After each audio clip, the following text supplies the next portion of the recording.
name is Kathy, and today I start the discussion of people in our dreams, from loved ones to oddly familiar strangers. But before I do this, I wanted to let you know that because I have a great many videos now on many different topics, that I've decided to make several different video playlists so that it's easier to find the videos of greatest interest. So please check out my playlist page. In this video, I am going to talk about the people that we choose to inhabit our dream tragedies, occasional comedies, historical dramas, and travelogues that our subconscious minds produce for us while we sleep. The weirdest collection of people can show up. Some we recognize, some we don't. Some we're not sure about. They appear and disappear, and sometimes for the most obvious reasons, and sometimes for no apparent reason at all, leaving us to wake up feeling fairly sure someone we spent time with during the night was trying to tell us something, if we could just figure out what it was.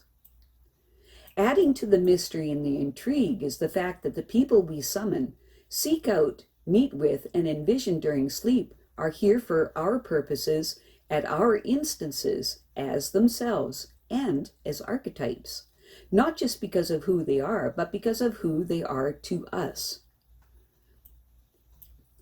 Loved ones with messages. Let's look at a few examples of this. In our first example, we have a woman that dreamt that her deceased grandmother came to her out of nowhere.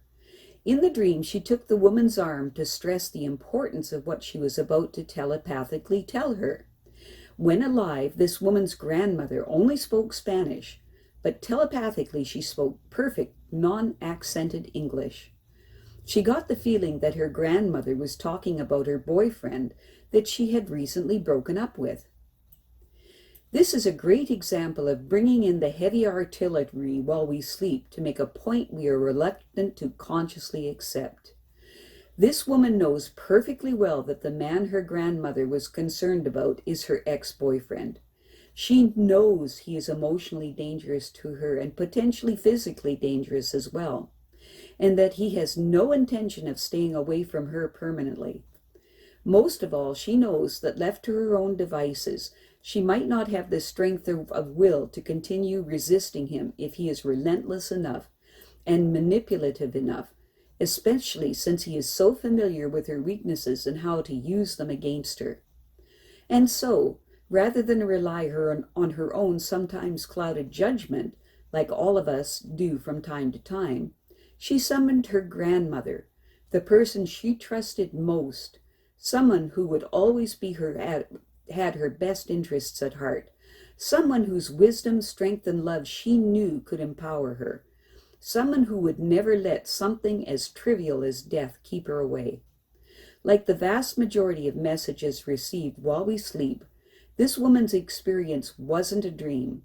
It was an astral meeting between her and her grandmother, as real as any of the frequent conversations she has had about her ex-boyfriend with living family and friends, and the advantage that she and her grandmother could speak volumes with a simple telepathic message about him. In our next example, we have a woman who dreamt that she and her father were driving along in the graveyard where her late uncle is buried, when suddenly her uncle appeared and warned her about something being wrong with the car. The woman told her father about this dream and how real it seemed when they were at dinner a few nights later, and even though he was pretty skeptical about things like this, he decided to have the car checked out just in case. When checked, it was discovered that there was something seriously wrong with her father's brakes. A quick note about cemeteries. Your deceased loved ones aren't at the cemetery. Very often, the recently deceased will take the car trip to the cemetery and back home again with their families and friends. They only care about your visiting their graves if it brings you comfort. So don't get the mistaken idea that this woman's astral meeting with her uncle happened at the cemetery because that's where he was.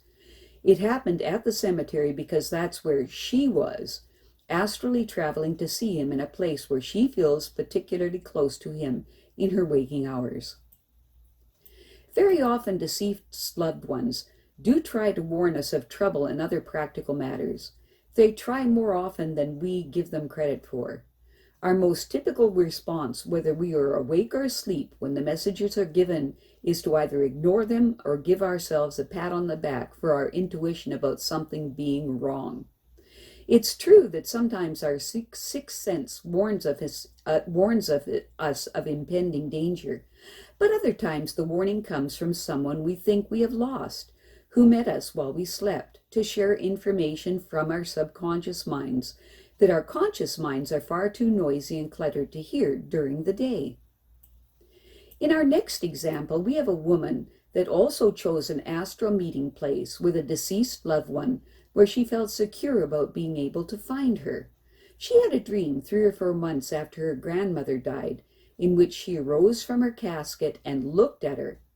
In the dream, the woman kept telling her that she loved her, and she just looked at her with this kind of amused stare. It was as if she was asking her why I was repeating it over and over again, when she will have forever to tell her that. In the dream, the woman also remembered that she wasn't wearing her glasses or hearing aids. First of all, our deceased loved ones are very open to meeting us where we feel most comfortable when we sleep. This astral experience happened fairly soon after the woman's grandmother went home, which is why she still associates her with a casket, the last place she saw her. As time goes on and the woman starts remembering her grandmother's life more clearly than she remembers her death, she'll find hundreds of prettier, more inspiring places to be together. Second of all, when you have an astral encounter during sleep, keep in mind that 9 times out of 10, the words used are most probably a telepathic message. It's not unusual to look back on an astral meeting in the rational light of day, have an impression that we are involved in a conversation with a departed loved one, but then dismiss it as only an impression, since we're fairly sure no actual words were exchanged. Our conscious minds are so addicted to verbal communication that we don't pay nearly enough attention to the eloquently efficiency of telepathy between two spirits. In this woman's case, it wasn't as if her grandmother was assuring her that they will have forever to say, "I love you." That is exactly the telepathic message her grandmother gave her. This woman was repeating, "I love you," as a form of goodbye. Her grandmother was simply responding with a reminder that there was no need for goodbye, because this death process isn't an ending at all. Third of all, the fact that this woman's grandmother was not wearing glasses or her hearing aid shows that she had made it safely to the other side. Illness and infirmities are earthly human afflictions. There is no such thing on the other side, where we are in divine perfect health. In our next example, we have a woman that received a beautiful, crystal clear message with the added bonus of validation from hundreds of miles away, that stayed with her for more than 30 years. The woman explained that her father died in 1996. She was 15 at that time. Her sister was almost 18. One night in 2001, she had a dream where her father was with them all again in the house that she grew up in. In the dream, everyone was very happy, but her father said that he could not stay. He said he just wanted them to know that he would know our children. The woman's sister lived in a different state from her, and they had not spoken in a while. But on the phone the next day, they discovered that they both had the exact same dream at the exact same time. It happened to both of them, yet again the same dream on the same night about a year later. This is a great opportunity to remind us of how hard it is to think outside the box of the earthly laws of physics and picture the spirit world, where none of those laws apply. What could be more natural than this woman wondering how, with her and her sister living in 2 different states, their father could visit them both at the same time? And yet, she answered the question herself without realizing it, when she said that they were all together in the house that she grew up in. She and her sister didn't have the same dream. They had the same astral experience, flying in from their respective earthly locations to meet their dad at a place full of mutually cherished memories. In our next example, we have a woman that was in a confused situation that left her a little unsettled after an astral visit she mistook for a dream. Her sister died in the autumn of 2010. Not long after her death, the woman started having feelings for her sister's husband, whom she didn't particularly care for while her sister was alive. Many of the following years, the husband of her dead sister and she got involved in a long-distance relationship. And then recently, she had a dream about her sister. In the dream, her sister was in her house. She remembered waking up to find her sister sleeping beside her in her bed, just like when they were children. The woman started walking about, trying to understand why she was there. She knew she had died, and yet it seemed normal to be with her. The sister's husband walked into the room as though everything was just like it was when she was alive. She remembered watching them together and thinking, okay, this is fine. They are husband and wife. They are meant to be together. When she and her sister were alone again, she said, there's something we need to talk about. The sister replied, not now. We will talk about it later. Just as the woman nodded agreement, the dream faded away. As it turns out, the woman's relationship with her late sister's husband is fine with her sister. The woman's needless guilt colored her interpretation of her sister's wanting to postpone the conversation about it. The truth is, the woman's sister completely understands. She also knows that the woman is going to have some of the same problems with her husband that she did, and it would be too easy for the woman to mistake her caution for disapproval, so she would rather say nothing at all at this time. Just notice the setting and the dynamics of this astral experience. The woman and her sister sharing a room and a bed together, just like when they were children, while the husband only puts in a brief appearance. In other words, being sisters is far more important to both of them than either of their relationship with this man. And the moment the woman found the three of them in a room together again, she didn't hesitate to respect her sister's marriage, exactly as she always would have if her sister were still here. It's also interesting to note that on the other side, the woman's sister was complete access to the woman's life chart and her husband's. She knew both of them were going to be together before the two of them did. She knows exactly why both of them charted this relationship into their lives. She knows exactly what's going to happen.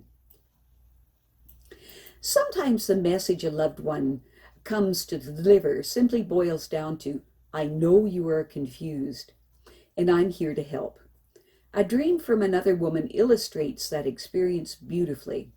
In the dream, the woman was in a large log structure on a huge mountain.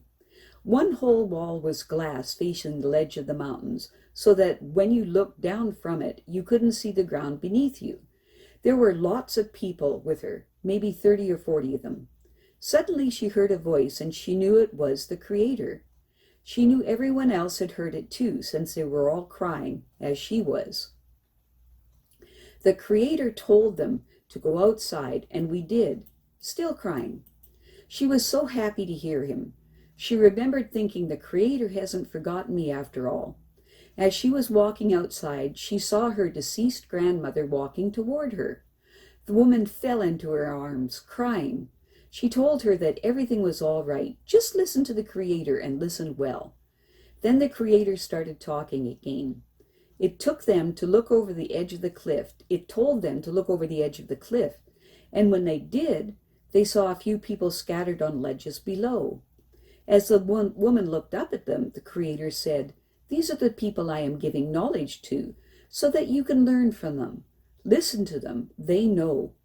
The next thing the woman saw were these deep blue tornadoes coming down from the sky and hitting each of these chosen people in the chest, while the Creator explained, I am now giving them knowledge that you seek. The whole time she was still crying, and her grandmother was still by her side holding her hand. Then the dream got a little fuzzy and then downright dumb. When the Creator gives lists on how to improve ourselves and other self-help advice, the woman woke up crying like a baby. This is a good example of a loved one making an astral appearance in a release dream, with a glaring archetype thrown in for good measure. The archetype is the mountain on which the dream takes place. The mountain represents a struggle, in this case, the spiritual struggle, the woman was going through when the dream began, feeling as she was, as if maybe the creator had forgotten her. We know that this is a release dream because of the glimmers of absurdity in it, culminating in the idea of the creator gathering a group of people together to listen to them disperse dumb self-improvement lists. So, what was the woman's deceased grandmother's role in this release dream?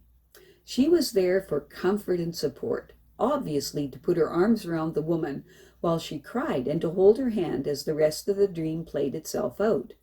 But she also was there to reassure her that everything was all right and tell her to listen carefully as the creator spoke. At first glance, that might seem like the most rhetorical piece of advice ever offered. It's hard to imagine any of us having to be told to listen carefully to something the creator in his own voice has to say. In this case, though, what the woman needed because of the struggle she was going through was to listen to what the creator she was in the process of constructing has to say. I have a great many videos now on many different topics, and so I've decided to make several different video playlists so that it's easier to find the videos of greatest interest. So please check out my playlist page. Well, that's it for now. To stay up to date with my latest videos, make sure to subscribe to this free YouTube channel by clicking the red subscribe button right below this video. Take care.